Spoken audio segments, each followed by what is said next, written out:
Selamat pagi saudara-saudara yang dikasihi Tuhan. Kita jumpa lagi dalam Renungan Pagi GPD Bethesda Makassar. Pagi ini saya akan baca dari buku Amsal Soleman, Pasal 2 ayat pertama hingga ayat yang kedua. Firman Tuhan berkata sebagai berikut, "Hai anakku, jikalau engkau menerima perkataanku dan menyimpan perintahku di dalam hatimu, sehingga telingamu memperhatikan hikmat dan engkau mencenderungkan hatimu kepada kepandaian." Puji Tuhan, firman Tuhan yang diungkapkan oleh Salomo menceritakan kepada kita tentang bagaimana hikmat.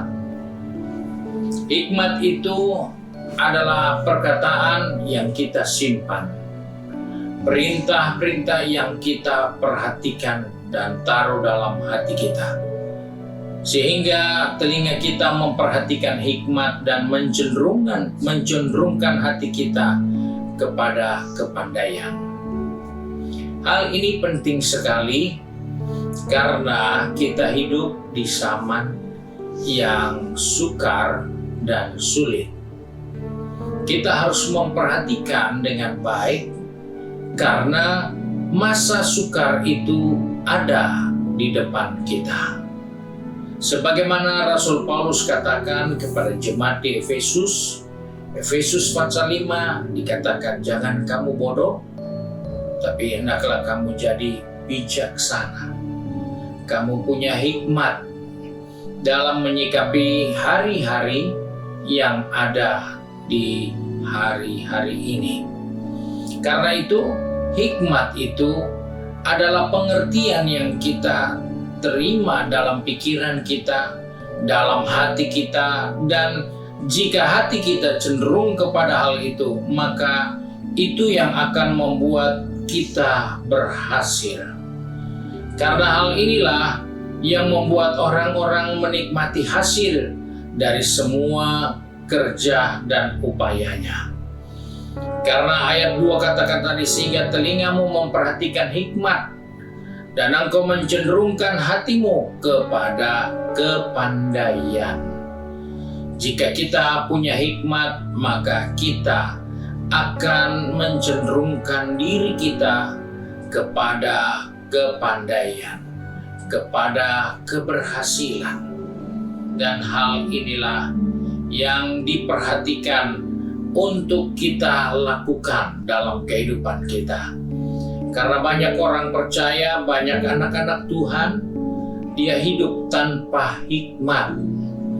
Dia tidak sadar hikmat itu begitu nyata dan selalu berseru untuk kita perhatikan.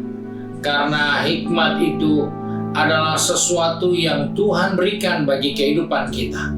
Karena dikatakan dalam Amsal pasal yang pertama, di situ ayat 20 dengan jelas berkata, "Hikmat berseru nyaring di jalan-jalan, di lapangan-lapangan ia memperdengarkan suaranya." Hikmat menghadirkan suaranya untuk diperhatikan, untuk dinikmati supaya kita jadi pandai. Seringkali kita lupa hikmat itu ada dan ada di sekitar kita, di jalan-jalan, diperingatkan. Hati-hati, ada banyak tikungan. Itu hikmat. Dia berseru kepada kita untuk kita waspada, untuk kita berhati-hati, karena kita berhadapan dengan suatu keadaan di mana ada situasi yang bisa membahayakan kita jika kita tidak hati-hati. Kurangi kecepatan. Ada tulisan yang mengatakan kurangi kecepatan, tapi banyak orang lupa. Orang melupa bahwa ada tulisan di jalan, jika ngantuk istirahat dulu. Kita tidak perhatikan. Akhirnya kita mengalami masalah. Kita mengalami persoalan. Karena hikmat sudah berseru, hanya telinga kita yang tidak menyimpan dengan baik untuk jadikan kita pandai. Sebab itu, dalam perjalanan kehidupan kita mengiring Tuhan, hikmat pun turut berbicara bagi kita supaya kita hati-hati dengan membawa kehidupan ini. Karena itu harus dengan teliti kita memperhatikan bagaimana kita hidup. Karena jangan kita jadi orang yang tidak berhikmat di masa yang sukar sulit ini. Sebab itu firman Tuhan jelas ingatkan, hikmat itu berseru di mana saja, di jalan-jalan, di lapangan, dia berseru untuk kebaikan kita, untuk menolong kita, untuk memperbaiki kehidupan kita. Bukankah di mana-mana kita bisa lihat, merokok bisa mengakibatkan sakit jantung, bisa mengakibatkan kanker, itu hikmat. Bukan karena kita masuk di pompa bensin dan kita melihat tulisan dilarang merokok karena mudah menyala. Bukan.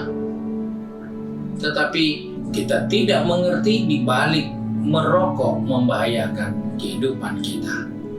Ketidaktaatan membahayakan kehidupan kita. Pemberontakan membahayakan kehidupan kita. Ada banyak hal yang dinasihati firman Allah yang di dalamnya adalah hikmat untuk kita. Sebab itu mari sebagai orang percaya di hari yang baru ini kita dibekali dengan hikmat Tuhan untuk membawa hidup ini di hari yang baru ini dengan cara yang benar, dengan cara yang sesuai dengan hikmat yang berbicara untuk kita.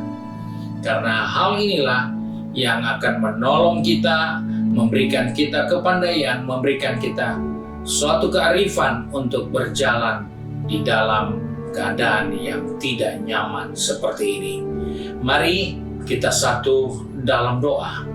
Kembali kami datang kepada Bapa di surga dengan mengucap syukur, karena firman-Mu pagi ini mengingatkan kepada kami.